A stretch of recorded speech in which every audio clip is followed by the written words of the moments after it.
وادي معانا عم ايه؟ احمد خليل عم احمد خليل، راجل عازف محترم المزمار اللي كان بيزمر في فرح حسن شاكوش. بالزفه رنج. كلمنا بقى عن الفرح وعملت ايه النهارده؟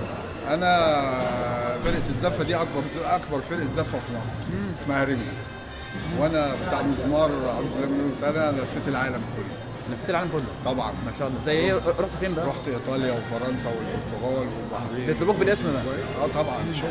ومعاك في فرقتك بقى مكون؟ فرقه مزمار بلدي مش فرقه الزفة. كلها مسمار بلدي. مزمار وطبل بلدي تنوره ومش عارف. طب النهارده في الفرح عملت ايه يعني؟ فرقه زفاف عروسين دمياطي بس. وزفيت بقى حسن شاكوش ومراته النهارده. طب الفرح يعني انت الشغل في الفرع جالك ازاي او مين؟ انا تبع الفندق، تبع متعهد صح. اسمه مجدي الشافعي، هو اللي بيجيبنا على طول في كل فنادق مصر.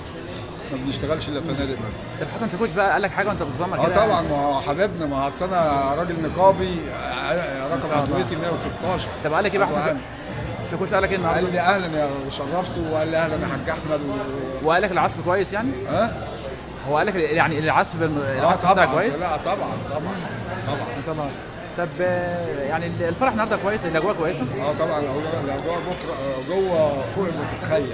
ليك فقرات ثانيه ولا خلاص؟ لا انا كده الزفه خلاص كده بقى. النمر بقى هتشتغل، تامر حسني على مش كده يعني. النمر هتشتغل. طب سمعني حته كده صغيره، ايوه.